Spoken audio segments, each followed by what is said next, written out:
Meron din silang available dito guys na Yamaha Mio Gear. This one is walang stop and start system. Standard version lang to na color gray.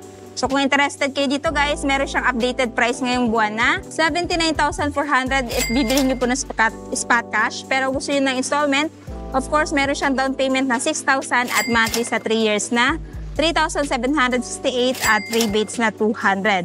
So si Yamaha Mio Gear guys, standard version ay maganda pang araw-araw, pang long ride, papasok sa trabaho, pang beginner at lady rider. Ayan. Pero kung gusto niyo po guys ng Yamaha Mio I, this one is yung standard pa rin, walang stop and start system. Meron silang available dito na yellow and glossy matte black combination.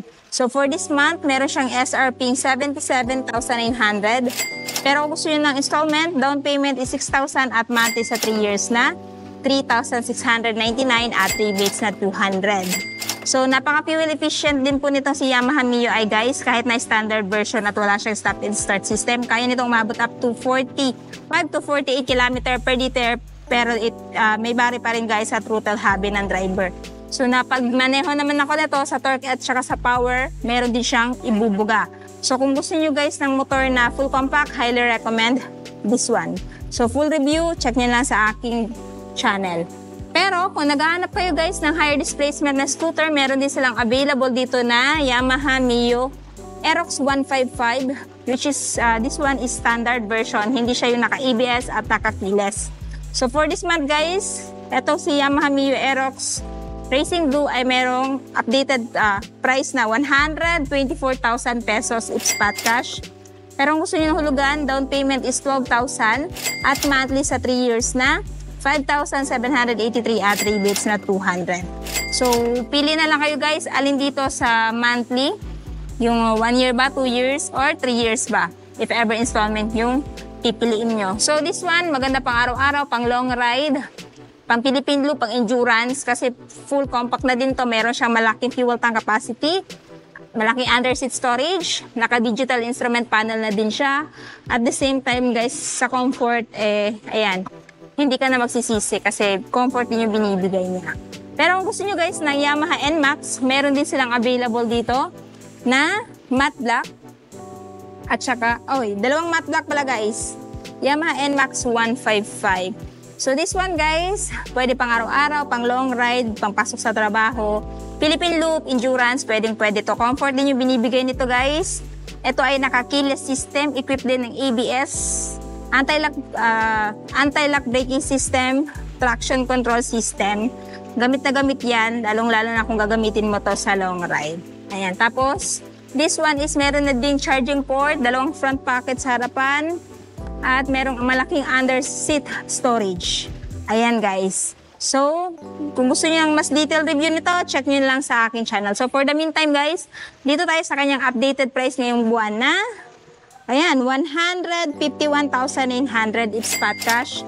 Pero kung gusto niyo ng installment, down payment is 15,000 at monthly sa 3 years na 6,983 at rebates na 200. Ayan, pili na lang kayo dyan guys. Pero kung ayaw nyo naman ng NMAX at gusto nyo ng Yamaha Mio Aerox na S version, which is merong ABS at keyless system, meron silang available na isang kulay dito which is white. So for this month guys, ito ay merong SRP 146,000 pesos if spot cash.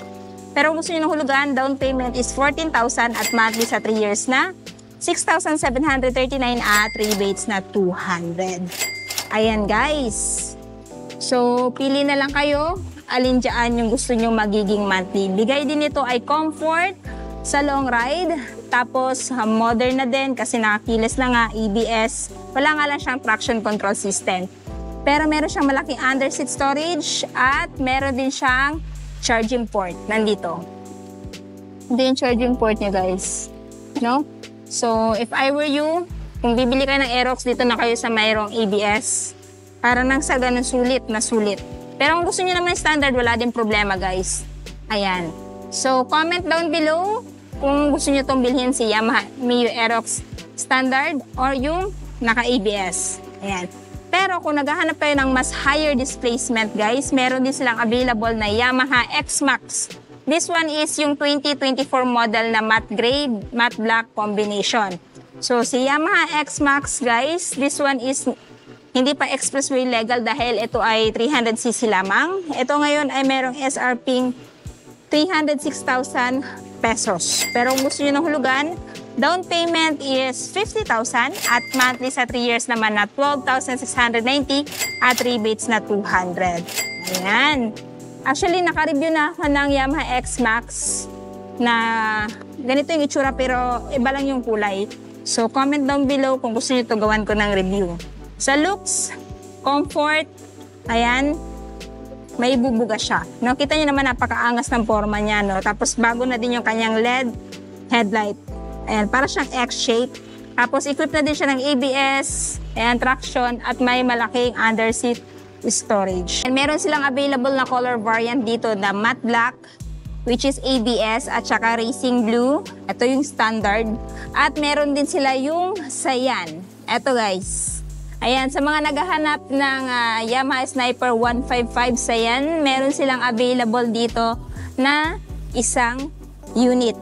For this month of August, meron siyang updated price na ayan, 124,470 if bibilhin niyo po siya ng spot cash. Pero gusto niyo ng installment, down payment is 10,000 at yung monthly sa 3 years na 5,663 at rebates na 200. Ayan. So, this one is yung non-ABS. Pero kahit ganun pa man guys, napakakapit pa rin naman ang brake nito kahit hindi siya naka-ABS. Lalong-lalo na doon sa mga user na dati ng Sniper, no? At saka actually nakapagmaneho na ako nito, wala naman akong problema kahit wala siyang ABS. Pero mas advantage pa rin yung ABS, kaya naman medyo mas mahal siya.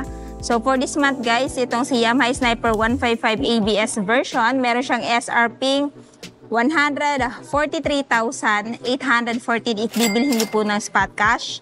Tapos kung gusto niyo ng hulugan, down payment is 10,000 at monthly sa 3 years na 6,407 at rebates na 200. Tapos kung ayaw nyo naman guys ng 3 years yung monthly, meron silang 1 year, 24 months at saka 3 years or 2 years. Ayan. So pili na lang kayo dyan guys kung alin yung gusto nyo magiging bracket for monthly ninyo. So this one is yung ABS.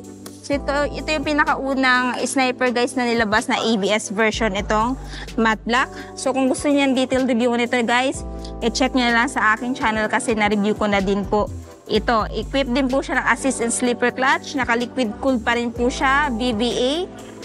Ayan, variable valve actuation. Tapos this one guys is naka-keyless system. At meron din po siyang built-in na charging port. Unlike sa standard version na wala, kaya medyo mas mahal itong si ABS version. Ayan. So, pili na lang kayo guys. Dalawa yung racing blue at dalawa yung matte black. Next, kung naghahanap kayo ng scooter guys, meron silang available dito na Yamaha Patio. Isa yung color na available which is yung color orange. So, for this month guys, meron siyang SRP 93,900 spot cash. Pero kung gusto nyo ng hulugan, down payment is 7,000 at monthly sa 3 years na 4,400 at rebates na 200. Si Yamaha Patio guys, ang modern classic na scooter ni Yamaha, maganda din dito pang lady rider, pang beginner. Pagpasok sa school, pampasok sa trabaho, pang negosyo, pang araw-araw. Kasi kita nyo naman guys, full compact na din itong scooter na to. So kung gusto nyo po ng detailed review, please check sa aking channel, no? Na-review ko na din po ito. So kung naghahanap naman po kayo ng Yamaha XSR, ayan, 155, entry level to guys. So meron silang available dito na kulay silver. So for this month guys, ito ngayon ay merong SRP na 182,000 pesos if spot cash. Pero kung gusto nyo ng hulugan, meron po siyang down payment na 17,000 at monthly sa 3 years na 8,326 at rebates na 200. So ayan guys, yung presyo ni Yamaha XSR 155 ngayong buwan. So ang kinaganda dito sa motor na to guys, syempre pag ito yung binili nyo, ito yung klase kasi ng motor na hindi luluma kasi modern classic yung kanyang datingan. Ayan. Pero kung naghahanap naman po kayo ng motor na pang araw-araw, meron silang available na Yamaha YTX 125 color red, yung available at saka glossy black. Ayun. So for this month guys, meron siyang SRP, ayan, 58,162 if bibili nyo ng spot cash. Pero kung gusto nyo ng hulugan, down payment is 3,000 at monthly sa 3 years na 2,900. Pero kung gusto nyo naman mas mapadali yung pagbayad nitong motor na to, meron kayong 1 year at 2 years na mapagpipilian. So itong motor na to ay matipid sa gasolina, maganda pang pasada, naka-quadruple suspension na siya guys, tapos meron siyang malaking fuel tank capacity na kung saan kung gagamitin mo to pang pasada, hindi ka na mabibitin pa. Ayan, napakaganda din ang footrest niya guys. Ayan, napakalapad. Tapos meron na din siyang rear carrier. Ayan. So yung kanyang selling point guys is yung pagka-fuel efficient niya, tapos napaka-durable din itong motor na to. Ayan. So ito nga pala yung isang klase ng Yamaha YTX 125 guys. Same lang sila ang specs, features, yung pinagkaiba lang is yung kulay. So meron kayong mapagpipilian dito na red at saka black. Pero kung naghahanap kayo ng entry level na pang off-road ng motor ni Yamaha, meron silang available na Yamaha XTC. So si Yamaha XTC guys, 125 ay may presyo ngayong buwan na 89,900 if spot cash. Pero kung gusto nyo ng hulugan, down payment is 8,000 at monthly sa 3 years na 4,157 at rebates na 200. So this one is 125cc. Maganda itong motor na ito pang off-road guys kasi doon siya built.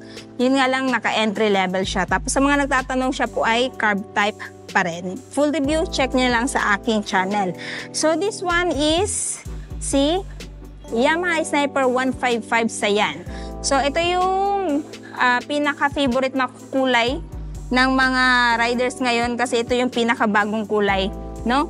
So this one guys, kung interested naman kayo dito, this one is standard version at ito ay nagkakahalaga ng 124,470.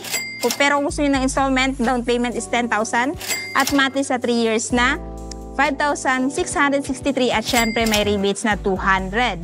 So yung pinagkaiba nito guys doon sa ABS, of course, siya ay walang ABS. Hindi pa po siya naka-keyless system. Ayan. Naka-traditional key pa rin po siya. Tapos, hindi pa rin po siya equipped ng charging port. No? Naka-single pot piston brake caliper din siya sa front. So, kung gusto nyo guys ng mas detailed review ko nito, i-check nyo na sa akin kasi na-review ko na din itong Sniper na to. Tapos, ang kinaganda dito guys, upgraded na din yung kanyang visor dito. Kasi dati plain lang to, walang butas dito. Tapos, hindi pa siya in-extend. Pero ngayon, meron na siyang extension, no? Parang pinataas yung kanyang visor dito. Tapos, mas pinaangas yung forma at kulay niya ngayong 2024. Ayan.